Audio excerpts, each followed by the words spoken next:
رسوله الكريم أما بعد فأعوذ بالله من الشيطان الرجيم بسم الله الرحمن الرحيم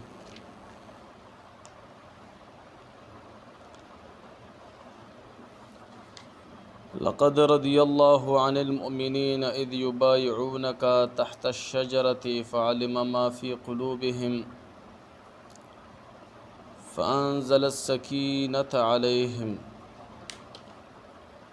صدق الله العظيم وصدق رسوله النبي الكريم ونحن على ذلك لمن الشاهدين والشاكرين۔ پچھلے ہفتے ہم نے نفس کے بارے میں کچھ پڑھا تھا اور بیعت کے لغوی معنی اور اصطلاحی معنی کے بارے میں ہم نے بات چیت کی تھی۔ آج انشاءاللہ قرآن عظیم الشان کی روشنی میں بیعت کی مشروعیت پر بات کریں گے کہ بیعت قرآن کی روشنی میں کیا چیز ہے، جائز ہے یا ناجائز ہے۔ میں نے ایک آیت کریمہ خطبے میں پڑھی، اس میں بیعت رضوان کی طرف اشارہ ہے جو حضور نبی کریم صلی اللہ علیہ وآلہ وصحبہ وسلم نے صحابہ اذ یبایعونک، جب وہ بیعت کر رہے تھے آپ سے، رسول اللہ صلی اللہ علیہ وآلہ وصحبہ وسلم کے ہاتھ پہ وہ بیعت کر رہے تھے، تحت الشجرتی، ایک درخت کے نیچے، فعلم ما فی قلوبہم، تو اللہ تعالیٰ نے ظاہر فرما دیا جو ان کے دلوں میں تھا، فانزل السکینۃ علیہم، تو اللہ نے نازل فرمایا ان پر اطمینان یا سکینہ۔ اس آیات مبارک کو اگر ہم غور اور تأمل سے دیکھیں تو ہمیں یہ بات واضح ہو جائے گی کہ بیعت کرنے سے اللہ تعالیٰ راضی ہوتا ہے، کیونکہ اللہ نے فرمایا لقد رضی اللہ، یقیناً اللہ تعالیٰ راضی ہو گیا، عن المؤمنین، مومنین سے، کس بات پہ راضی ہو گیا؟ اذ یبایعونک، جب وہ آپ سے بیعت کر رہے تھے۔ بیعت میں اللہ تعالیٰ کی رضا حاصل ہوتی ہے۔ دوسری بات جو اس آیات مبارک کے آخر میں ذکر کی گئی ہے، فَأَنزَلَ السَّكِينَةَ عَلَيْهِمْ،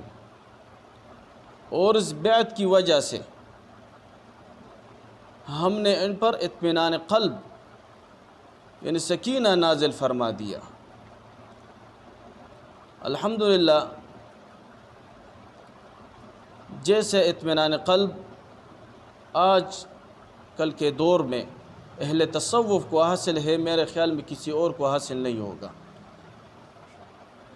یہ اس آیات مبارک کی مصداق ہے۔ میرا خود تجربہ ہوا ہے اس بات پر کہ جب میں اپنے چشتیہ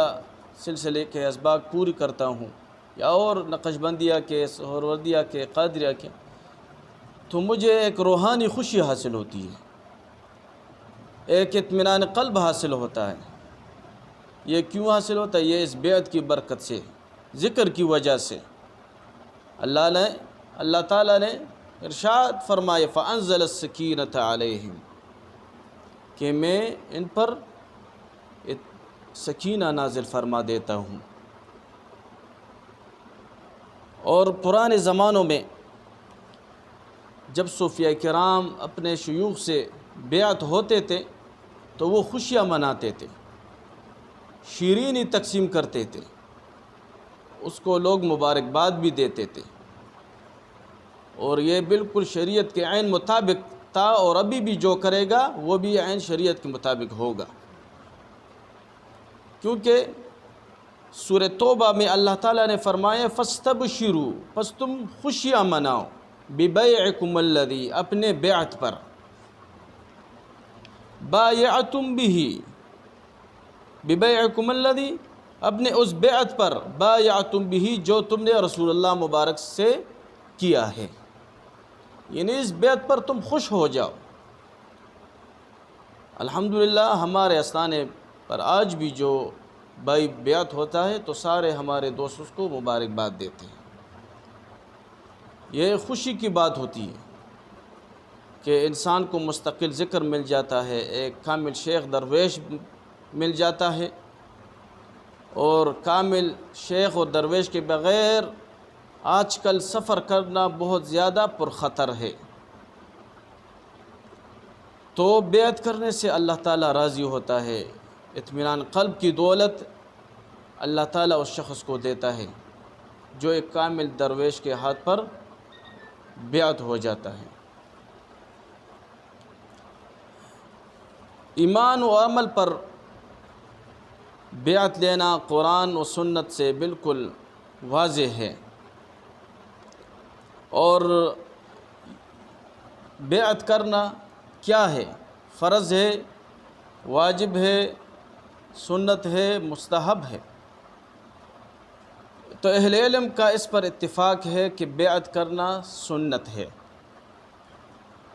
بیعت کرنا سنت ہے، چونکہ رسول اللہ صلی اللہ علیہ وآلہ وسلم نے مختلف مواقع پر صحابہ کرام سے بیعت لی ہے، اور اس بیعت کو اللہ تعالیٰ نے اپنی بیعت قرار دیا ہے، اس بیعت کو اللہ تعالیٰ نے اپنی بیعت قرار دیا ہے، جیسے کہ آیات مبارک میں یہ بات موجود ہے، ان الذین یبایعونک، بے شک جو لوگ آپ سے بیعت کرتے ہیں، انما یبایعون اللہ، وہ حقیقت میں اللہ تعالیٰ سے بیعت کرتے ہیں، ید اللہ فوق ایدیہم، ان کے ہاتھوں پر اللہ تعالیٰ کا ہاتھ ہے، فمن نکث فإنما ينكث على نفسه، پس جس نے یہ بیعت توڑ دیا تو حقیقت میں اس نے اپنے نفس کے خلاف جو ہے نا یہ کام کیا ہے۔ ومن اوفا، اور جس نے اس عہد کی پابندی کی، وفاداری کی، بما عاہد علیہ اللہ، جو عہد اس نے اللہ تعالیٰ کے ساتھ کیا ہے، فسیؤتیہ اجرا عظیما، تو بہت جلد اللہ تعالیٰ اس کو اجر عظیم عطا فرما دے گا۔ یعنی بیعت کے نتیجے میں کیا ہے؟ اجر عظیم انسان کو اللہ تعالیٰ عطا فرماتا ہے، اس کا بہت بڑا اجر ہے، یہ اللہ تعالیٰ کے شان لائق ہے کہ وہ کتنا اجر عظیم عطا فرمائے گا، لیکن یہاں پر اللہ تعالیٰ نے واضح طور پر فرما دیا ہے فَسَيُؤْتِيهِ أَجْرًا عَظِيمًا،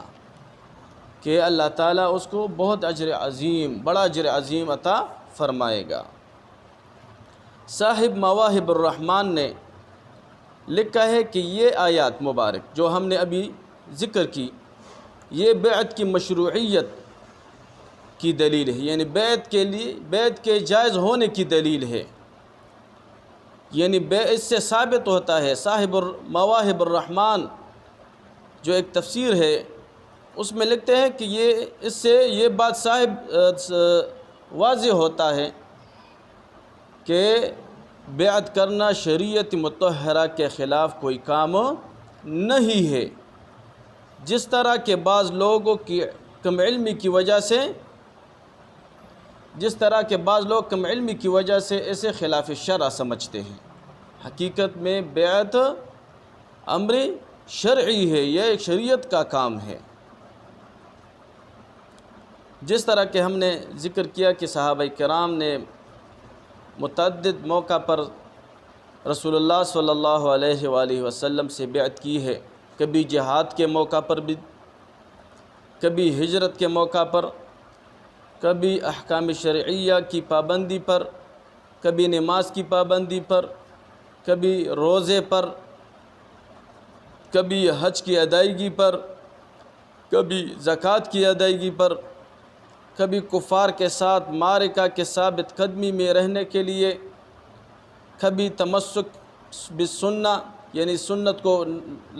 پکڑنے لازم کرنے کے لیے، کبھی بدعات سے بچنے کے لیے رسول اللہ صلی اللہ علیہ وآلہ وصحبہ وسلم کے ہاتھ مبارک پر صحابہ کرام نے یہ بیعت کی ہیں۔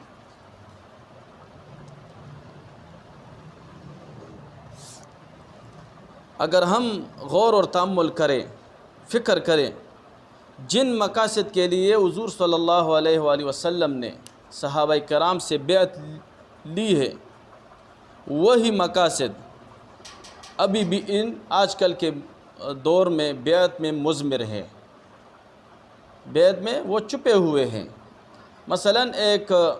کامل درویش سے، کامل شیخ سے ایک مرید بیعت ہوتا ہے، اس کے ہاتھ میں ہاتھ رکھ دیتا ہے اور وہ اپنے شیخ اور مرشد کے ہاتھوں پر توبہ تائب ہو جاتا ہے اور احکام شرعیہ بجا لانے اور ترک معاصی کا اقرار کرتا ہے کہ میں ابھی احکام شرعیہ پر، جو اسلام کے احکام ہے اس پر عمل کروں گا اور گناہوں کو چھوڑوں گا۔ تو یہ بیعت اجمالاً کئی امور کو شامل ہوتا ہے، جس پر اللہ تعالیٰ نے نہ اپنی رضامندی کا اظہار کیا ہے بلکہ ایک بہت بڑے اجر دینے کا وعدہ بھی فرما دیا ہے۔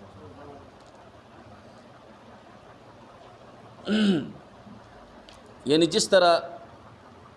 سورہ ممتحنہ کی ایک آیات مبارکہ میں آپ نے پڑھا ہوگا کہ اللہ تعالیٰ اس آیات مبارکہ میں اپنے نبی کو فرماتا ہے، یا ایھا النبی، اے غیب کی خبر دینے والے، اذا جاءک المؤمنات، جب مومن عورتیں آپ کے پاس آ گئی، مسلمان عورتیں آپ کے حضور آ گئی، یبایعنک، اس بات پر کہ آپ سے بیعت کریں، علی الا یشرکنا، کہ وہ اللہ تعالیٰ کے ساتھ کسی کو شریک نہ ٹھہرائیں گے، ولا یسرقنا، اور نہ وہ چوری کریں گے، ولا یزنینا، نہ وہ بدکاری کریں گے، ولا یقتلن اولادہن، اور نہ وہ اپنی اولاد کو قتل کریں گے، ولا یأتین ببہتان، اور نہ وہ بہتان لائیں گی، بیفترینہ بین ایدیہن وارجلہن، جسے اپنے ہاتھوں اور پاؤں کے درمیان گڑ لیا ہو انہوں نے، ولا یعصونک فی معروف، اور نیک کاموں میں آپ کی نافرمانی نہیں کریں گے، فبایعہن، اگر وہ ان باتوں پر راضی ہے تو اے میرے محبوب ان کو بیعت دیجئے، ان کو بیعت کریں۔ تو واستغفر لہن اللہ، اور ان کے لیے اللہ تعالیٰ سے مغفرت مانگیے، ان اللہ غفور الرحیم، بے شک اللہ تعالیٰ بہت بخشنے والا اور مہربان ہے۔ یہ فتح مکہ کے موقع پر رسول اللہ صلی اللہ علیہ وآلہ وسلم نے عورتوں سے بیعت لی ہے، عورتوں کی بیعت جائز ہے، یہ بھی کوئی خلاف شرع کام نہیں ہے۔ جب سرکار دو عالم صلی اللہ علیہ وسلم فتح مکہ کے دن مردوں کی بیعت سے فارغ ہوئے تو کوہ صفا پر عورتوں سے بیعت لینا شروع کر دیا آپ نے، اور حضرت امیر المؤمنین عمر فاروق سے رضی اللہ تعالیٰ عنہ صفا پہاڑی کے دامن میں کھڑے ہوئے تھے، اور رسول اللہ صلی اللہ علیہ وآلہ وسلم صفا کی پہاڑی کے اوپر کھڑے ہوئے تھے،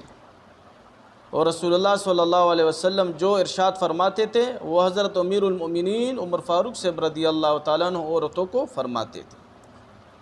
تو اس طرح یہ عورتیں بیعت ہو گئی۔ حضرت عائشہ صدیقہ رضی اللہ تعالیٰ عنہ فرماتی ہے کہ اللہ کی قسم، بیعت کرتے وقت آپ کے ہاتھ نے کسی عورت کے ہاتھ کو مس نہیں کیا، یعنی رسول اللہ صلی اللہ علیہ وسلم جب کسی عورت کو بیعت فرماتے تھے تو آپ اپنے ہاتھ مبارک کو ان کے ہاتھ پہ نہ رکھتے تھے، ان کے ہاتھ میں، تو پھر کیا کرتے تھے؟ حضرت عائشہ صدیقہ رضی اللہ تعالیٰ عنہ فرماتی ہے کہ آپ ان کو صرف اپنا کلام سے بیعت کر دیتے، یعنی دور بٹھا کر آپ صلی اللہ علیہ وسلم ان کو تلقین فرماتے تھے، کلام فرماتے تھے، اور آپ کے پیچھے پڑتی تھی، تو اس طرح وہ بیعت ہو جاتی تھی آپ سے۔ اس طرح بیعت کی کیفیت یہ بھی بیان کی گئی ہے کہ پانی کے ایک بڑے برتن میں سید المرسلین صلی اللہ علیہ وآلہ وسلم نے اپنا دست مبارک ڈال دیا، اور اس بڑے برتن کے دوسرے سائڈ پر عورتوں نے اپنے ہاتھ رکھ دیے، اور رسول اللہ صلی اللہ علیہ وآلہ وسلم کے پیچھے اپنا جو رسول اللہ صلی اللہ علیہ وسلم کلام فرماتے تھے وہ ان کے پیچھے وہی کلام دہراتے تھے۔ اس طرح یہ بھی کہا گیا ہے کہ رسول اللہ صلی اللہ علیہ وآلہ وسلم نے کپڑوں کے ذریعے یعنی ایک کپڑے کا ایک سائیڈ رسول اللہ مبارک کے ہاتھ میں تھا اور دوسرا سائیڈ ان عورتوں کے ہاتھ میں تھا، تو رسول اللہ صلی اللہ علیہ وآلہ وسلم ان کو کلام فرماتے تھے اور آپ کے پیچھے پڑھتے تھے۔ تو اس آیات مبارک سے جو ہم نے ابھی پڑھی کہ یہ ایک 4 باتیں واضح ہوتی ہیں۔ کسی کامل شیخ کو کسی کو مرید کرتے وقت عمومی توبہ کے ساتھ خاص ان گناہوں سے توبہ بھی کرانا چاہیے جس میں وہ مرید گرفتار ہے، یعنی اگر کوئی مرید اپنے شیخ سے بیعت ہوتا ہو اور اس شیخ کو پتہ ہو کہ اس مرید میں یہ خامیاں بھی ہے، تو وہ ان کی نشاندہی کر کے اپنے مرید کو اس سے توبہ طائب کر سکتا ہے، جس طرح رسول اللہ مبارک نے واضح طور پر ان کو فرما دیا کہ آپ شرک نہیں کرے گی، آپ زنا نہیں کرے گی، آپ بہتان کسی پہ نہ لگائیں گی، وغیرہ وغیرہ۔ مثال کے طور پر اگر وہ مرید بے نمازی ہے تو نماز کی تلقین کرے، اگر وہ مرید سود خور ہے تو سود سے توبہ کرائے، اگر وہ مرید رشوت خور ہے تو رشوت سے اس کو توبہ کرائے۔ تو یہ شیخ کامل کی ذمہ داری ہے کہ اپنے مرید کو اس طرح کی نافرمانیوں سے توبہ کرائے۔ دوسری بات، کامل شیخ کو چاہیے کہ بیعت لینے کے بعد اپنے مرید کے لیے دعائے مغفرت کرے،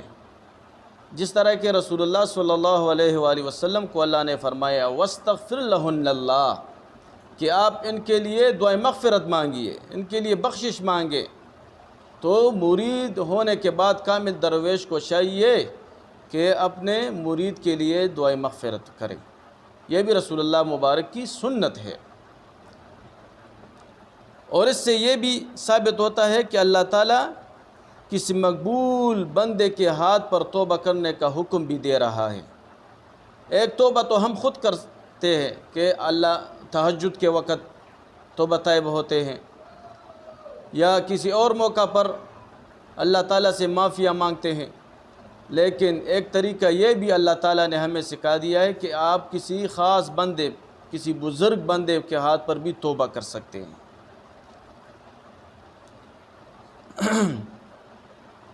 مسلمان مشائخ کا یہ طریقہ آ رہا ہے کہ وہ اکثریت اپنے مریدوں کو توبہ طائب کرتے ہیں، یعنی گناہوں سے بچنے کی تلقین کرتے ہیں، اور جو ان میں خامیاں ہوتی ہے ان کو دور کرنے کی کوشش کرتے ہیں۔ اور اس سے بیعت کی 4 قسمیں واضح ہوتی ہیں اس آیات مبارکہ سے۔ ایک بیعت اسلام ہے، جب کوئی کافر اسلام میں داخل ہوتا ہے تو وہ بیعت کرتا ہے کہ میں نے اللہ کو ایک مانا اور رسول اللہ مبارک صلی اللہ علیہ وسلم کو اللہ تعالیٰ کا رسول مانتا ہوں۔ نمبر 2 بیعت خلافت، جس کو بیعت امارت بھی کہتے ہیں، یعنی کسی بادشاہ کے ہاتھ پر بیعت کرنا، اس کو بیعت امارت بھی کہتے ہیں۔ نمبر 3 بیعت تقوی، اور نمبر 4 بیعت توبہ، یہ تصوف کی بیعت ہے۔ ہم نے پچھلے درس میں پڑھا تھا کہ بیعت کی عموماً 2 اقسام ہیں۔ ایک بیعت الامارت ہے، یعنی کسی بادشاہ کے ہاتھ پر بیعت کرنا کہ ہم آپ کو بادشاہ مانتے ہیں، آپ کی پیروی کریں گے، آپ کی اطاعت کریں گے، آپ جو کہیں گے ہم اس کے تابعدار ہوں گے۔ اور ایک بیعت استرشاد ہے جو تصوف کی بیعت ہے۔ استرشاد کہتے ہیں رہنمائی کو، تو اس میں بیعت تقوی بھی آتا ہے بیعت استرشاد میں، اور بیعت توبہ بھی آتا ہے، یعنی تقوی کی نیت کرنا، تقوی کا عزم کرنا کسی بزرگ کے ہاتھ پر، یہ بیعت تقوی ہے۔ کسی بزرگ کے ہاتھ پر گناہوں سے توبہ کرنا، یہ بیعت توبہ ہے۔ حضرت عبادہ بن صامت رضی اللہ تعالیٰ عنہ فرماتے ہیں کہ ہم نے رسول اللہ صلی اللہ علیہ وسلم کے ساتھ ایک موقع پر بیعت کی، اور اس بات پر بیعت کی کہ ہم ہر آسانی اور دشواری، ہر خوشی اور ناگواری میں آپ کا حکم سن کر قبول کریں گے۔ فرماتے ہیں کہ بایعنا رسول اللہ صلی اللہ علیہ وآلہ وسلم علی السمع والطاعۃ فی العسر والیسر، کہ ہم ہر حالت میں آپ صلی اللہ علیہ وآلہ وسلم کا حکم سن کر قبول کریں گے۔ صوفیاء کرام اس بیعت کو بیعت ارادت کہتے ہیں۔ بیعت ارادت ایسا ہوتا ہے کہ مرید اس میں اپنا سب کچھ جان و مال اپنے مرشد کامل پر قربان کر دیتا ہے۔ اور یہ دوسری بیعت برکت ہوتی ہے، اس میں صرف برکت حاصل کرنے کے لیے ایک مرید اپنے مرشد کے ساتھ جو ہے نا تعلق رکھتا ہے کہ مجھے ان سے کچھ برکت حاصل ہو جائے، ان کی وجہ سے مجھ پر کوئی آزمائش نہ آ جائے، میرا کاروبار جو ہے نا اچھا چلے، میرے بچوں کو اللہ تعالیٰ خیر دے دے۔ اس طرح کوئی اور حاجات کے لیے اپنے درویش کے ساتھ، اپنے مرشد کے ساتھ جو ہے نا تعلق رکھتا ہے، تو یہ بیعت برکت ہے۔ اور آج کل بہت زیادہ بیعت برکت لوگ کرتے ہیں۔ بیعت ارادت کرنا صحابہ کرام کا کام تھا، اور آج کل بھی لوگ کرتے ہیں، لیکن کم لوگ کرتے ہیں کہ سب کچھ چھوڑ کر اپنے شیخ اور مرشد کے ہو جاتے ہیں، تو یہ اس کو بیعت ارادت کہتے ہیں۔ شیخ کامل در حقیقت نائب رسول ہوتا ہے۔ شیخ کامل حقیقت میں نائب رسول ہوتا ہے۔ اور شیخ کامل کیا ہوتا ہے؟ یعنی شیخ کامل وہ ہستی ہوتی ہے جو اللہ تعالیٰ کے احکام کی پیروی کرنے اور رسول اللہ صلی اللہ علیہ وسلم کی اطاعت سے ہی بنتا ہے۔ اللہ تعالیٰ کے احکام کی پیروی سے اور رسول اللہ صلی اللہ علیہ وآلہ وسلم کی اتباع و اطاعت سے ہی بنتا ہے۔ اور شیخ کامل کو اللہ کا ولی بھی کہتے ہیں۔ شیخ کامل کو کتاب التعریفات میں حضرت علی بن محمد بن علی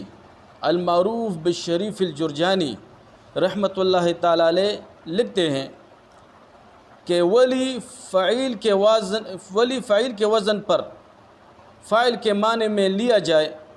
تو اس کا معنی ہوگا کہ وہ شخص جو مسلسل اطاعت و فرمانبرداری کرے اور جس میں کسی معصیت کی وجہ سے خلل واقع نہ ہو، یعنی جو ہر ٹائم اللہ تعالیٰ کی فرمانبرداری میں رہے اور ایک لمحہ بھی اس سے کوئی گناہ سرزد نہ ہو، تو اس کو اللہ تعالیٰ کا ولی کہتے ہیں۔ کتاب و تعریفات میں ہے کہ اگر ولی فعیل کے وزن پر مفعول کے معنی میں لیا جائے تو اس سے مراد وہ شخص ہوگا کہ اللہ تعالیٰ اس کو تمام گناہوں سے خود محفوظ رکھے اور ہمیشہ اسے اطاعت و فرمانبرداری کی توفیق عطا فرمائے۔ اگر مفعول کے معنی میں اسے لیا جائے تو اس کا معنی یہ ہو جائے گا اور وہ اللہ تعالیٰ کی ذات و صفات کا عارف ہو۔ تو جن حضرات کو بفضل خدا یہ خصوصیات حاصل ہو جائیں کہ وہ گناہ سے محفوظ رہے اور اللہ تعالیٰ کی نافرمانی میں ان کا ایک لمحہ بھی نہ گزرے، ہر ٹائم اللہ تعالیٰ کی یاد میں اپنے لمحے گزارتے ہیں، اپنی زندگی گزارتے ہیں، تو ان کے بارے میں اللہ تعالیٰ نے قرآن عظیم الشان میں پھر فرمایا ہے وَاتَّبِعْ سَبِيلَ مَنْ أَنَابَ إِلَيَّ، کہ ان لوگوں کی راہ اختیار کرو، ان لوگوں کی راہ پر چلو جو میری طرف رجوع کرتے ہیں، جو میری طرف رجوع کرتے ہیں، ان کی راہ پر جو ہے نا آپ چلیں۔ دوسری آیات مبارک میں اللہ تعالیٰ فرماتے ہیں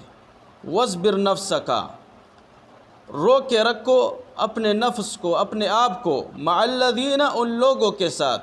یدعون ربہم، جو اپنے رب کو پکارتے ہیں، اپنے رب کی عبادت کرتے ہیں، بالغداۃ والعشی، صبح اور شام کو، یعنی اپنے آپ کو ان لوگوں کے ساتھ قائم رکھو جو صبح اور شام ہر وقت اللہ تعالیٰ کی عبادت میں مصروف رہتے ہیں۔ لوگ کہتے ہیں کہ آپ درویشوں کے پاس کیوں جاتے ہو؟ تو ہم ان آیات مبارک کی وجہ سے جاتے ہیں کہ آپ عرش برین سے اللہ تعالیٰ نے ہمیں حکم دیا ہے کہ ان لوگوں کے ساتھ اپنے آپ کو قائم رکھو۔ وَاصْبِرْ نَفْسَكَ مَعَ الَّذِينَ يَدْعُونَ رَبَّهُمْ بِالْغَدَاةِ وَالْعَشِيِّ یریدون وجہہ، اور یہ لوگ اللہ تعالیٰ کی عبادت جو کرتے ہیں وہ ریاکاری کے لیے نہیں کرتے ہیں، یریدون وجہہ، وہ اللہ کی رضا چاہتے ہیں۔ وَلَا تَعْدُ عَيْنَاكَ، اور آپ نہ پھیرے عیناک، اپنی آنکھیں، عنہم، ان سے، تُرِيدُ زِینَةَ الْحَیَاةِ الدُّنْیَا، کہ تم طلبگار ہو جاؤ دنیا کی زندگی کے آرائش کا، ایسا نہ ہو کہ تم طلبگار ہو جاؤ دنیا کی زندگی کے زینت کا، یعنی ذرہ برابر بھی ان سے جو ہے آنکھیں نہ پھیریں، ان درویشوں سے۔ قرآن میں ہمیں اللہ تعالیٰ یہ ارشاد فرماتا ہے، اور پھر آگے فرماتا ہے وَلَا تُطِعْ مَنْ أَغْفَلْنَا، اور ان لوگوں کی اطاعت نہ کرنا، من اغفلنا، جس کو جو ہم نے غافل کر دیا ہے، قلبہ، اس کا دل، عن ذکرنا، اپنے ذکر سے، جس کا دل ہم نے اپنے ذکر سے غافل کر دیا ہے، ان لوگوں کی اطاعت نہ کرنا، واتبع ہواہ، کیونکہ وہ اپنے خواہشات کے پیچھے پڑ گئے ہیں، وکان امرہ فرطا، اور ان کا معاملہ حد سے بڑھ گیا ہے۔ تو آپ اس آیات مبارک کی طرف اگر غور سے دیکھیں کہ اس آیات مبارک میں دو باتیں بیان فرمائی گئی ہیں، کہ ایک اللہ تعالیٰ نے فرمایا کہ میرے جو ذاکرین ہیں، میری جو عبادت کرتے ہیں، ہر لمحہ میری یاد میں مصروف رہتے ہیں، ان کی جو ہے نا آپ اطاعت کرو، ان کے ساتھ اپنے نفس کو قائم رکھو، اور پھر فرماتے ہیں وَلَا تُطِعْ مَنْ أَغْفَلْنَا، کہ ان لوگوں کی اطاعت نہ کرنا جن کے دل میرے ذکر سے غافل ہو گئے ہیں، میرے ذکر سے غافل ہو گئے۔ تو اس میں اللہ تعالیٰ ہمیں یہ حکم دے رہا ہے کہ نیک لوگوں کی صحبت اختیار کرو، اولیاء کرام کی صحبت اختیار کرو۔ تفسیر حقانی میں ہے کہ اس آیات مبارک کے بارے میں فرمایا گیا ہے کہ ہمیں با اختیار لوگ، باخدا لوگوں کا طریقہ اختیار کرنا چاہیے، جس میں انبیاء کرام، اولیاء کرام اور علماء کرام کی طرف اشارہ ہے، کیونکہ یہ لوگ روحانی باپ دادا ہیں اور ہمارے اصلی بزرگ ہیں، ہمارے اصلی بزرگ ہیں، اولیاء کرام کی طرف یہ اشارہ ہے۔ اللہ تعالیٰ نے دوسری آیات مبارک میں بھی ان لوگوں کی طرف اشارہ فرمایا ہے، صوفیاء کرام کی طرف، فَاسْأَلُوا أَهْلَ الذِّكْرِ إِن كُنتُمْ لَا تَعْلَمُونَ، تو اے لوگو علم والوں سے پوچھو اگر تم علم نہ رکھتے ہو،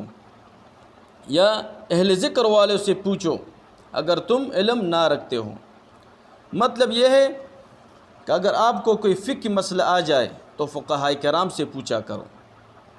اگر آپ کو کوئی حدیث میں مسئلہ آ جائے، کوئی کسی حدیث میں تحقیق کرنا ہو تو کسی محدث سے جا کر پوچھا کرو۔ اگر آپ کو کسی آیات میں مسئلہ ہو، کسی آیات میں تحقیق کرنا ہو،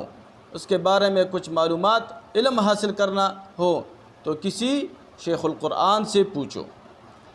اس طرح اگر آپ نے کسی تصوف کے مسئلے میں تحقیق کرنی ہو، کوئی آپ کو دشواری ہو تو کسی صاحب طریقت سے پوچھا کرو۔ فَاسْأَلُوا أَهْلَ الذِّكْرِ إِن كُنتُمْ لَا تَعْلَمُونَ۔ اس میں اللہ تعالیٰ فرماتے ہیں کہ پس سوال کرو اہل ذکر سے، یعنی ذکر والوں سے، ان کنتم لا تعلمون، اگر تمہیں کچھ علم نہ ہو۔ تو اس میں بھی صوفیاء کرام کی طرف اللہ نے اشارہ فرمایا ہے۔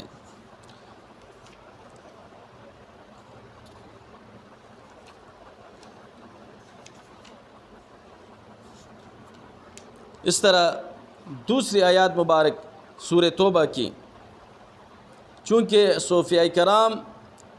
ہر قول و عمل میں صادق ہوتے ہیں اور اپنے قول میں اس قدر سچے ہوتے ہیں کہ ان کی صداقت کی وجہ سے رب ذوالجلال نے ان کے ساتھ تعلق قائم کرنے کا حکم فرما دیا ہے۔ اللہ نے فرمایا ہے یا ایھا الذین آمنوا اتقوا اللہ، اے ایمان والو ڈرو اللہ تعالیٰ سے، وَكُونُوا مَعَ الصَّادِقِينَ، اور ہو جاؤ صادقین کے ساتھ۔ تفسیر مواہب الرحمن میں لکھتے ہیں کہ ہر زمانے میں صالحین کے ساتھ ہونا ضروری ہے۔ ہر آدمی کو چاہیے کہ صالحین کی موافقت و مطابقت میں زندگی گزارے۔ اس آیات کے ضمن میں تفسیر مواہب الرحمن میں ہے، اور صادقین کی مخالفت نہ کرے، کیونکہ صادقین کو علوم و اسرار حاصل ہوتے ہیں اور ان کی اتباع میں انسان کو فیض و برکت ملتا ہے۔ حضور صلی اللہ علیہ وآلہ وسلم کا فرمان ہے کہ جو شخص کسی کو محبوب رکھے گا تو قیامت کے دن اس کے ساتھ ہوگا۔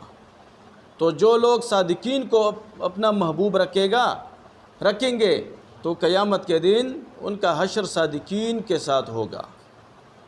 اور بخاری شریف کی حدیث مبارک میں بھی ہے المرء مع من احبا، جو جس سے محبت کرے گا قیامت کے دن اسی کے ساتھ ہوگا۔ حضرت مولانا روم سے رحمۃ اللہ تعالی علیہ فرماتے ہیں صحبت صالح ترا اصالح کند و صحبت طالح ترا اطالح کند، یعنی نیک لوگوں کی صحبت تجھے نیک کر دے گی اور بدوں کی صحبت تجھے بد کر دے گی، بد بنا دیتی ہے آپ کو۔ بروز قیامت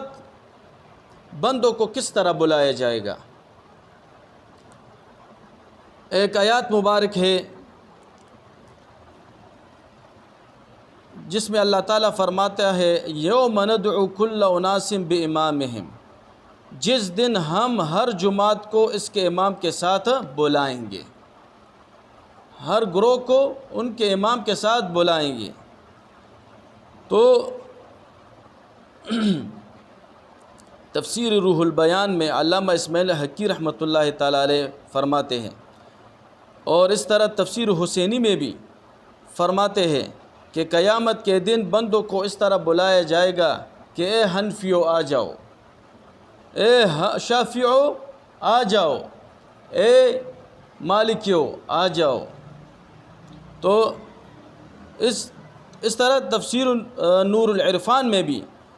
ہے کہ اس سے معلوم ہوتا ہے کہ دنیا میں کسی کو اپنا امام بنا لینا چاہیے، کسی صالح مرد کو اپنا پیشوا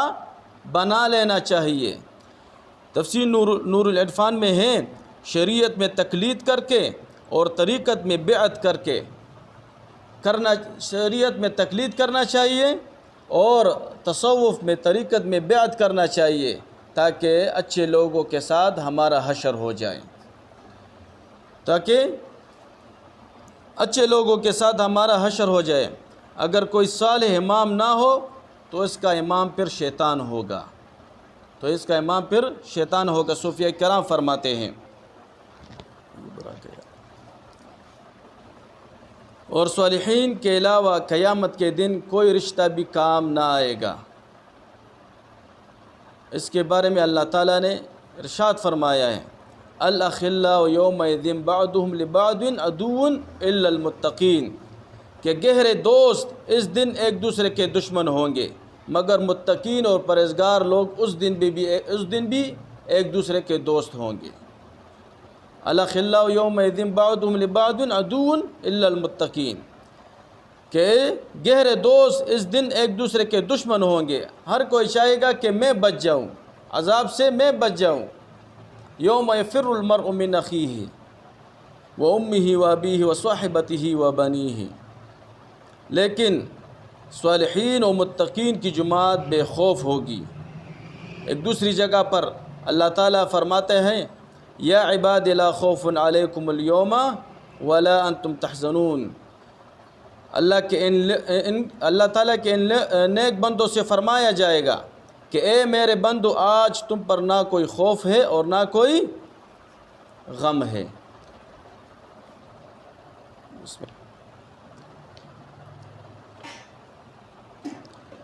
جب کوئی مسلمان نماز پڑھتا ہے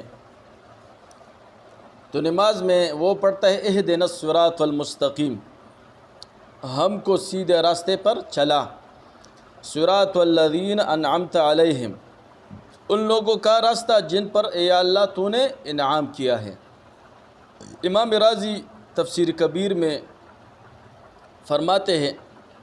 کہ بعض بزرگوں نے فرمایا ہے کہ اللہ تعالیٰ نے اہدنا الصراط المستقیم فرما کر اس پر اپنا کلام ختم نہ فرمایا، یعنی اہدنا الصراط المستقیم پر اپنا کلام ختم نہ کیا، بلکہ مزید فرمایا صراط الذین انعمت علیہم، ان لوگوں کا راستہ جس پر یا اللہ تو نے انعام کیا ہے۔ تو امام راضی تفسیر کبیر میں فرماتے ہیں، ان المرید لا سبیل له الی الوصول الی مقامات الہدایت والمکاشفت۔ امام راضی مبارک رحمۃ اللہ تعالی علیہ فرماتے ہیں، جو بہت بڑے عالم دین گزرے ہیں، فرماتے ہیں صراط الذین انعمت علیہم کے ضمن میں فرماتے ہیں کہ مریدوں کے لیے مقامات ہدایت اور مکاشفات تک پہنچنے کے لیے اس کے سوا کوئی دوسری صورت نہیں ہے کہ اقتدی بشیخ، کہ وہ ایک کامل شیخ کی پیروی نہ کریں، الی سواء السبیل یہدیہ الی سواء السبیل، جو اس کو سیدھے راستے کی طرف رہنمائی کریں، ویجنبہ عن مواقع الاغالیط والاضالیل، فرماتے ہیں کہ وہ مرشد کامل اس کو گمراہی سے بھی بچائے گا اور غلطیوں سے بھی بچائے گا۔ صراط الذین انعمت علیہم کے ضمن میں حضرت امام راضی سے مبارک رحمۃ اللہ تعالی علیہ فرماتے ہیں، اور شیخ حضرت شاہ عبدالمحدث دہلوی عبدالعزیز محدث دہلوی سے مبارک رحمۃ اللہ تعالی علیہ فرماتے ہیں کہ اس سے مراد 4 گروہ ہیں، انعمت علیہم سے مراد 4 گروہ ہیں، انبیاء، صدیق، شہداء اور صالحین۔ تو وہ فرماتے ہیں کہ ہمیں ان لوگوں کی راہ پر چلنا چاہیے اور ہمیں اللہ تعالیٰ سے دعا کرنی چاہیے کہ ان لوگوں کی راہ کی توفیق ہمیں عطا فرمائیں۔ شیخ عبدالعزیز محدث دہلوی مبارک رحمۃ اللہ تعالی علیہ فرماتے ہیں،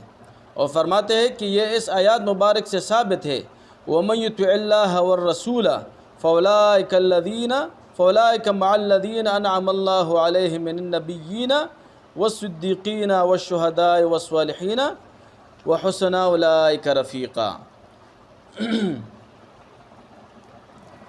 اس طرح ایک دوسری آیات جو سورہ مائدہ کی ہے، اس میں اللہ تعالیٰ فرماتا ہے، یا ایھا الذین آمنوا اتقوا اللہ، اے ایمان والو اللہ سے ڈرو، وابتغوا الیہ الوسیلۃ، اور اس کی طرف وسیلہ ڈھونڈو، وجاہدوا فی سبیلہ، اور اس کی راہ میں جہاد کرو، لعلکم تفلحون، تاکہ تمہیں فلاح حاصل ہو جائے۔ صوفیہ کرام اس آیات مبارک کی تشریح میں فرماتے ہیں کہ وَابْتَغُوا إِلَيْهِ الْوَسِيلَةَ سے کیا مراد ہے؟ وَابْتَغُوا إِلَيْهِ الْوَسِيلَةَ سے مراد ہے کہ کسی مرشد کامل کے ہاتھ پر بیعت ہو جاؤ. وَجَاهِدُوا فِي سَبِيلِهِ وَجَاهِدُوا اور پھر اپنے کامل مرشد کی تلقین پر ریاضت اور مجاہدات کروں. فی سبیلہ اللہ تعالیٰ کی معرفت حاصل کرنے کے لیے. لعلکم تفلحون تاکہ تمہیں اللہ تعالیٰ کا دیدار حاصل ہو کر فلاح حاصل ہو جائے. صوفیہ کرام اس آیات مبارک کی اس طرح تشریح فرماتے ہیں. اور وسیلہ سے مفسرین نے مرشد کامل بھی لیا ہے اور نیک اعمال بھی لیا ہے. وہ وسیلہ سے مراد کیا چیزیں ہیں؟ مرشد کامل بھی ہے اور نیک اعمال بھی ہے. امام فخر الدین رازی سے مبارک رحمۃ اللہ تعالی علیہ فرماتے ہیں اس آیات مبارک کے ضمن میں کہ اللہ تعالیٰ کی معرفت کا اس کے سوا کوئی دوسرا راستہ نہیں ہے. فرماتے ہیں یعلمنا معرفتہ کہ کوئی معلم ہمیں اس کی معرفت سکھائے. ومرشد یرشدنا الی العلم ہی اور ایک ایسا مرشد ہمیں مل جائے جو کہ اپنے علم کے ساتھ اللہ تعالیٰ کی طرف ہماری رہنمائی فرمائے. امام رازی سے مبارک رحمۃ اللہ تعالی علیہ فرماتے ہیں تو وسیلہ سے مراد اعمال صالحہ لیے جائے یا کوئی مرشد لیا جائے تو دونوں صحیح ہے. القول الجمیل میں شاہ ولی اللہ رحمۃ اللہ تعالی علیہ فرماتے ہیں کہ اس آیات مبارک سے مراد مرشد کامل ہے. وسیلہ سے مراد مرشد کامل ہے. اور شاہ اسماعیل دہلوی رحمۃ اللہ تعالی علیہ صراط مستقیم میں لکھتے ہیں کہ اہل سلوک اس آیات کو راہ حقیقت کے سلوک کی طرف اشارہ کرتے ہیں اور مرشد کو وسیلہ سمجھتے ہیں. اس بنا پر حقیقی کامیابی اور مجاہدہ سے پہلے مرشد کامل کو تلاش کرنا چاہیے. حقیقی کامیابی سے پہلے اور ریاضات اور مجاہدہ سے پہلے ہمیں کیا کرنا چاہیے؟ مرشد کامل کو تلاش کرنا چاہیے. اس طرح ایک رسالے میں شاہ اسماعیل دہلوی رحمۃ اللہ تعالی علیہ فرماتے ہیں مراد از وسیلہ شخصی الی اللہ باشد یعنی وسیلے سے مراد وہ شخص ہے جسے بزرگی اور تقرب الی اللہ حاصل ہو.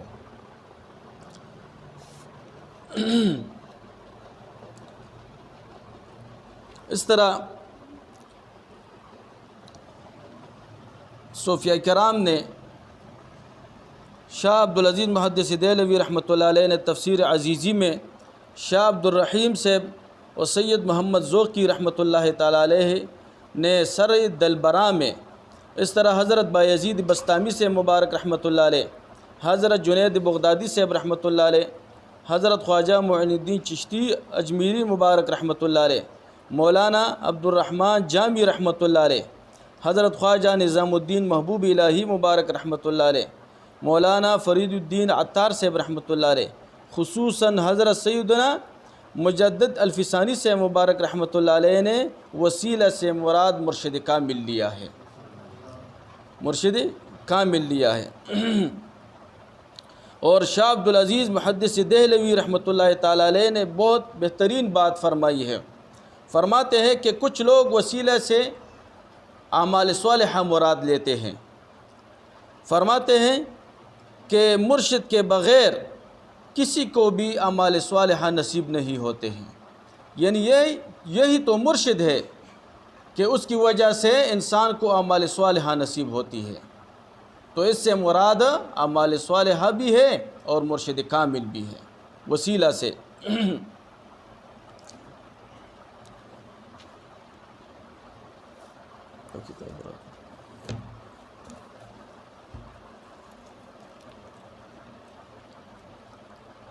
اگر ہم سیدنا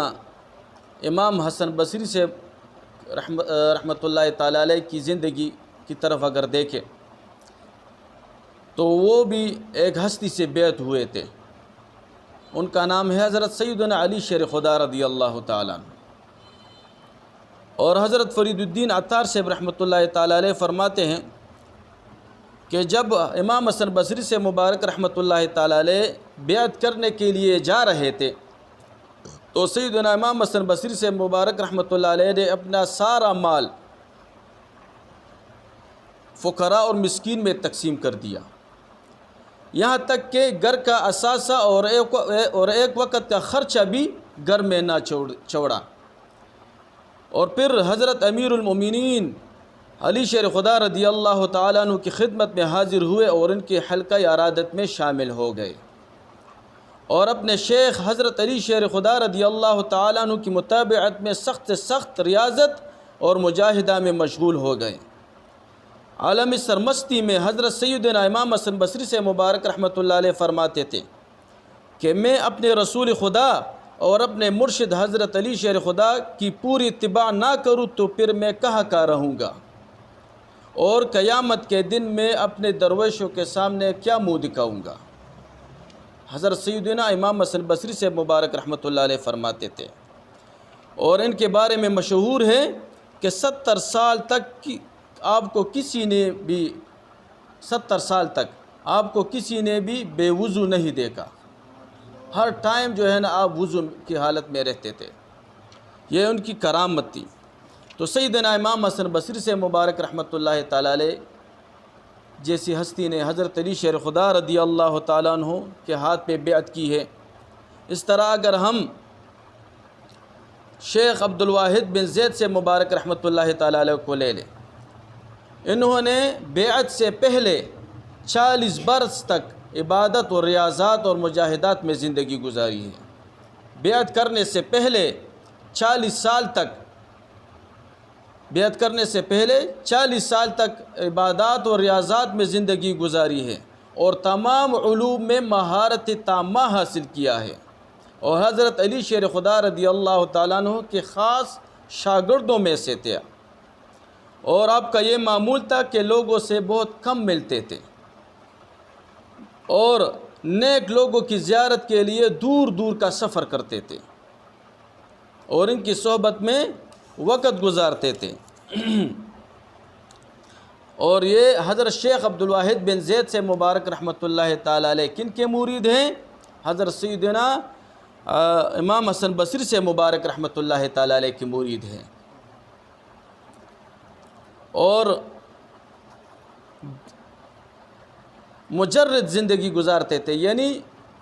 پیسوں سے پاک زندگی گزارتے تھے، پیسوں کو ہاتھ نہیں لگاتے تھے۔ اگر کسی فقیر اور محتاج کو دینے کے لیے پیسے دیتے تھے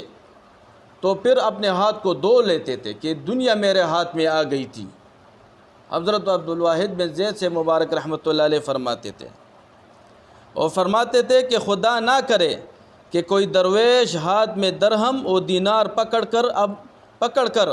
اپنے ہم چشموں میں ذلیل و شرمندہ ہو جائے، اور درویش کو خالی ہاتھ، خالی پیٹ اور خالی جیب ہونا ضروری ہے۔ حضرت عبد الواحد بن زید سے مبارک رحمۃ اللہ تعالیٰ علیہ فرماتے تھے، اور اگر ایسا نہیں ہے تو اسے اپنے آپ کو درویشوں میں شمار نہیں کرنا چاہیے۔ حضرت عبد الواحد بن زید سے مبارک رحمۃ اللہ علیہ فرماتے ہیں، اور یہ حضرت سیدنا امام حسن بصری سے مبارک رحمۃ اللہ علیہ کے مرید ہیں۔ اس طرح حضرت فضیل بن عیاض سے مبارک رحمۃ اللہ تعالیٰ علیہ کو اگر ہم لے لیں، مرید ہو جانے کے بعد یہ دیکھیں کہ بیعت کی کتنی برکت ہوتی ہے، کہ حضرت فضیل بن عیاض سے مبارک رحمۃ اللہ تعالیٰ علیہ جب اپنے شیخ اور مرشد حضرت عبد الواحد بن زید سے مبارک رحمۃ اللہ علیہ کی مرید ہو گئے تو ان پر کیا حالت طاری ہو گئی کہ دنیا دار لوگوں کو جو ہے نا اپنا دوست نہیں بناتے تھے، اور جس راستے پر دنیا دار لوگ گزرتے تھے تو اس راستے پر حضرت فضیل بن عیاض رحمۃ اللہ تعالیٰ علیہ نہیں گزرتے تھے۔ اگر بھول کر اس راستے پر گزر جاتے تھے تو پھر اپنے وہ کپڑے اتار کر کسی غریب مسکین کو دیتے تھے کہ ایسا نہ ہو کہ اس پر دنیا والوں کی گرد پڑی ہو، اتنا وہ احتیاط کرتے تھے۔ اور روزانہ 500 رکعت نفل پڑھتے تھے۔ یہ بیعت کی برکت آپ دیکھیں۔ اور روزانہ 2 ختم القرآن کرتے تھے، 2 ختم القرآن کرتے تھے۔ اور حضرت فضیل بن عیاض سے مبارک رحمۃ اللہ تعالی علیہ، حضرت عبدالواحد بن زید سے مبارک رحمۃ اللہ تعالی علیہ کی نسبت سے پہلے ایک رہزن تھے، ڈاکو تھے، لوگوں کو جو ہے لوٹتے تھے، لیکن ایک قافلہ میں ایک حافظ قرآن تھا۔ جب یہ حضرت فضیل بن عیاض سے رحمۃ اللہ تعالی علیہ ان کے پیچھے لگے ہوئے تھے تاکہ یہ قافلہ میں لوٹ لوں،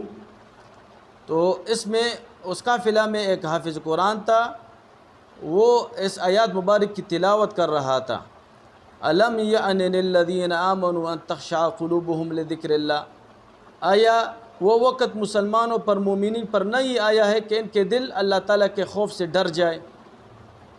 جب حضرت فضیل بن عیاض سے مبارک رحمۃ اللہ تعالی علیہ نے یہ آیات مبارک سن لی تو اپنے گھوڑے سے گر پڑے اور رونے لگے۔ اتنا روئے کہ وہ ان کے جو سارے دوست تھے، ڈاکو تھے، وہ حیران ہو گئے کہ ہمارے اس دوست پر کیا ہوا ہے،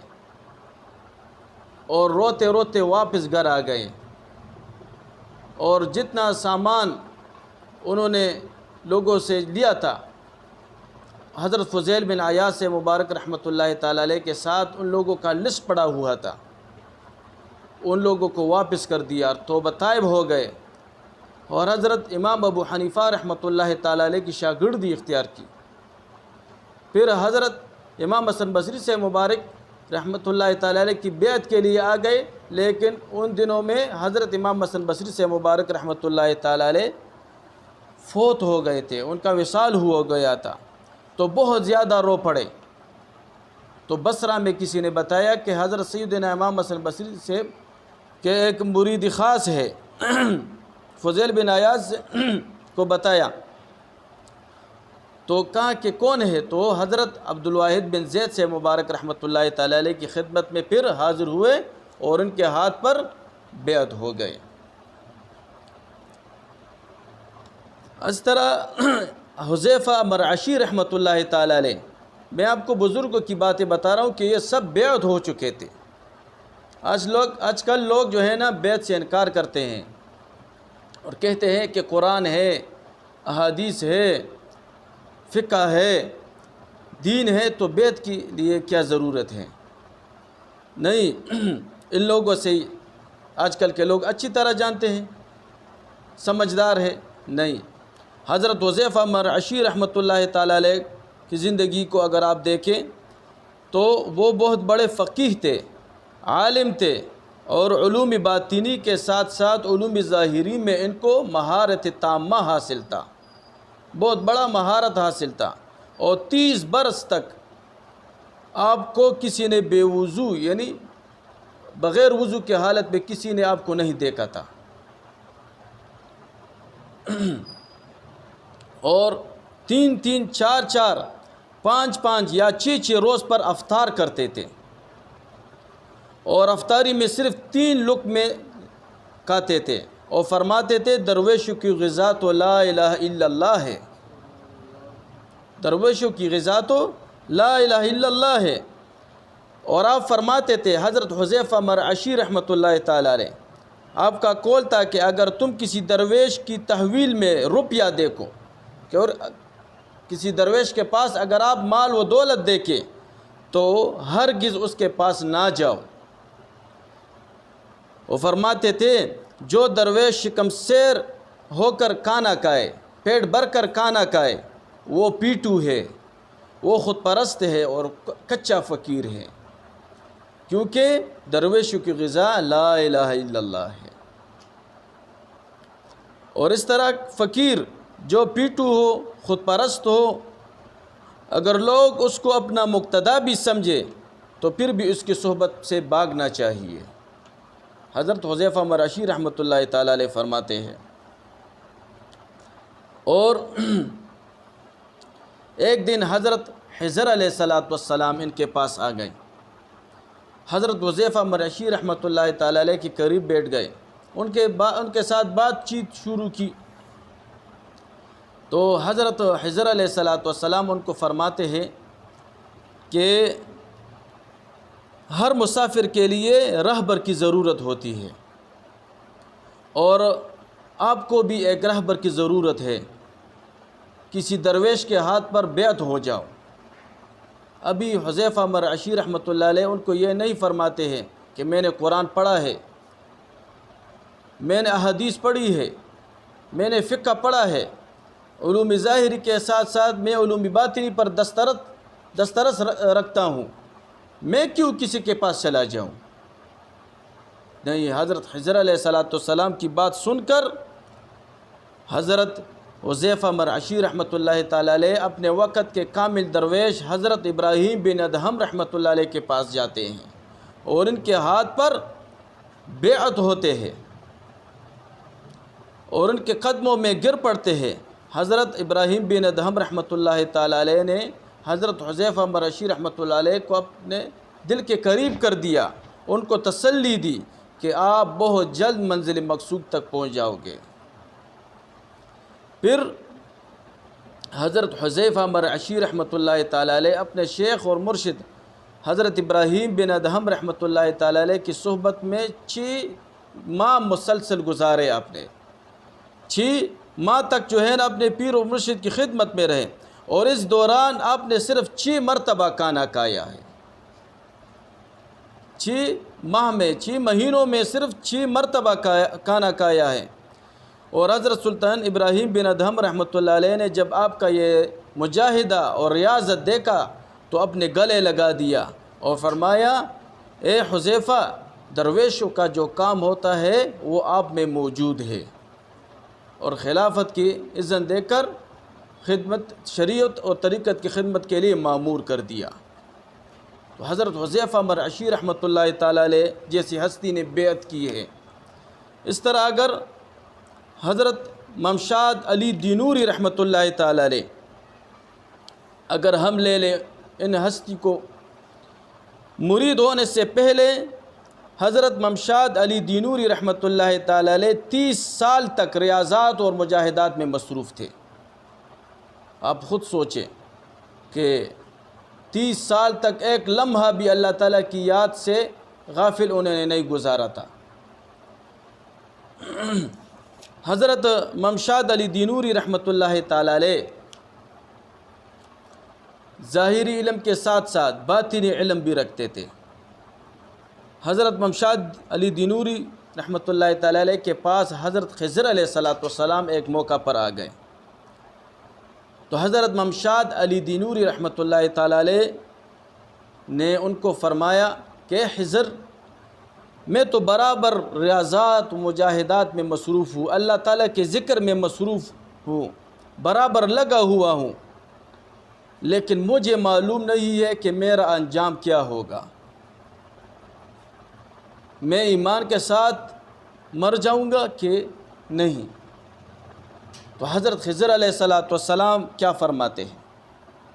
کہ ایمان کے ساتھ اگر مرنا چاہتے ہو تو کسی درویش کے ہاتھ پر بیعت کرو، کسی کامل درویش کے ہاتھ پر بیعت کرو۔ تو حضرت ممشاد علی دینوری رحمۃ اللہ تعالی علیہ نے فرمایا، اگر آپ مجھے کسی کامل درویش کا پتہ بتا دیں تو ممشاد علی دینوری اس کے پاس خود چلا جائے گا۔ تو حضرت خضر علیہ السلام نے فرمایا کہ آج کل کے دور میں ایک بہت بڑی ہستی ہے جن کا نام ہے حضرت حبیرہ بصری رحمۃ اللہ تعالی علیہ، آپ ان کے پاس چلے جائیں اور ان کے ہاتھ میں ہاتھ رکھ کر بیعت ہو جائیں۔ حضرت ممشاد علی دینوری رحمۃ اللہ تعالی علیہ نے یہ نہیں کہا کہ میں تو ظاہری علم رکھتا ہوں، مجھے بیعت کرنے کی کیا ضرورت ہے، 30 سال تک میں نے ریاضات مجاہدات کی ہے، اس مجاہدے کا کیا ہوگا، میں پیر کیوں پکڑوں؟ نہیں، حضرت ممشاد علی دینوری رحمۃ اللہ تعالی علیہ حضرت شیخ حبیرہ بصری رحمۃ اللہ تعالی علیہ کی خدمت میں حاضر ہوئے۔ جیسے ہی حضرت حبیرہ بصری رحمۃ اللہ علیہ کی نظر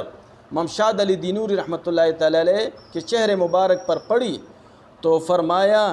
کہ اللہ تعالیٰ تمہیں میرا جانشین بنائے گا اور تمہارا کام سب لوگوں سے بڑا ہوگا، اعلیٰ ہوگا۔ اور پھر اپنے ساتھ خلوت میں بٹھا دیا، یہاں تک کہ سارے پردے حضرت ممشاد علی دینوری رحمۃ اللہ تعالی علیہ کی آنکھوں سے اٹھ گئے۔ یہ دیکھے بیعت کی برکت، اور عرش سے تحت ثری تک سب کچھ جو ہے نا ان کے لیے روشن ہو گیا۔ پھر حضرت حبیرہ بصری رحمۃ اللہ تعالی علیہ نے فرمایا، اے ممشاد، ابھی بلندی تک پہنچنے میں کچھ دیر ہے، یہ تو مبتدیوں کا کام ہے، جو ابتداء میں تصوف میں داخل ہوتے ہیں تو عرش دیکھنا، تحت ثری دیکھنا کوئی بڑی بات نہیں ہے۔ حضرت شیخ حبیرہ بصری رحمۃ اللہ تعالی علیہ جب وجد کی حالت میں آتے تھے تو ان کی زبان سے یہ کلمہ نکلتا تھا کہ یا اللہ میں تو تمہارا طالب ہوں، مجھے عرش و کرسی کیوں دکھاتے ہو، مجھے عرش و کرسی کیوں دکھاتے ہو، میں تو تمہارا طالب ہوں۔ تو اس طرح بزرگ گزرے ہیں جنہوں نے خود بیعت کی ہے، اور نیک لوگوں کی معیت جو ہے نا دونوں جہانوں کی اس میں سعادت مندی ہے۔ اگر ہم قرآن عظیم الشان کی طرف متوجہ ہو جائے تو انبیاء کرام کی دعائیں اگر ہم دیکھیں اس میں تو آپ حیران ہو جائیں گے۔ حضرت یوسف علیہ السلام کی دعا کی طرف اگر آپ دیکھیں، آپ فرماتے ہیں حضرت یوسف علیہ السلام، انت ولی فی الدنیا والآخرہ، اے اللہ تو میرا کارساز ہے دنیا میں بھی اور آخرت میں بھی، توفنی مسلمن، مجھے مسلمان اٹھا، والحقنی بالصالحین، اور نیک لوگوں میں میرا شمار کر دے، اولیاء کرام میں میرا شمار کر دے۔ حضرت سلیمان علیہ السلام کی دعا کی طرف اگر ہم دیکھیں، وَأَنْ أَعْمَلَ صَالِحًا تَرْضَاهُ، اور یہ کہ میں وہ نیک کام کروں یا اللہ جو تجھے پسند آ جائے، وَأَدْخِلْنِي بِرَحْمَتِكَ فِي عِبَادِكَ الصَّالِحِينَ، اور مجھے اپنی رحمت کے ذریعے اپنے نیک بندوں میں شامل فرما دے۔ اس طرح حضرت سیدنا ابراہیم علیہ السلام کی دعا کی طرف اگر ہم دیکھیں، آپ فرماتے ہیں رب ہب لی حکمن،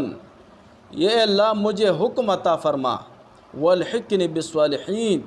اور مجھے نیک لوگوں میں شامل فرما دے۔ تو اللہ تعالی ہمیں نیک لوگوں کی صحبت عطا فرمائے، کیونکہ رسول اللہ مبارک صلی اللہ علیہ وآلہ وسلم کا ارشاد مبارک ہے، المرء مع من احبہ، کہ دنیا میں جو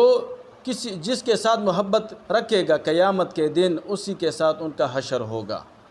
حضرت داتا علی حجویری رحمۃ اللہ تعالی علیہ فرماتے ہیں کشف المحجوب میں کہ حضرت یحییٰ بن معاذ رازی رحمۃ اللہ تعالی علیہ جو ایک بہت بزرگ گزرے ہیں اور اللہ کے ولی گزرے ہیں، فرماتے ہیں حضرت یحییٰ بن معاذ رازی رحمۃ اللہ تعالی علیہ کہ مجھے خواب میں برگاہ رسالت کی حاضری نصیب ہوئی، تو میں نے رسول اللہ صلی اللہ علیہ وآلہ وسلم کے ساتھ ملاقات کی۔ میں نے عرض کی یا رسول اللہ میں آپ کو کہاں پہ ڈھونڈوں کہ آپ کی سعادت مجھے مل جائے؟ تو حضرت رسول اللہ صلی اللہ علیہ وآلہ وسلم نے فرمایا قال عند علم ابی حنیفہ، مجھے حضرت سیدنا امام ابو حنیفہ رحمۃ اللہ علیہ کے پاس ڈھونڈو، امام ابو حنیفہ رحمۃ اللہ تعالی علیہ کے پاس ڈھونڈو، یعنی میں نیک لوگوں کے ساتھ جو ہے نہ ہوتا ہوں، رسول اللہ مبارک صلی اللہ علیہ وآلہ وسلم نے فرمایا۔ تو اس نیک لوگوں کی برکت کی وجہ سے رسول اللہ مبارک صلی اللہ علیہ وآلہ وسلم کی ملاقات ہمیں نصیب ہوتی ہے۔ اللہ تعالی ہمیں اس تصوف کی راہ میں کامیاب فرمائے۔ وآخر دعوانا الحمد للہ رب العالمین۔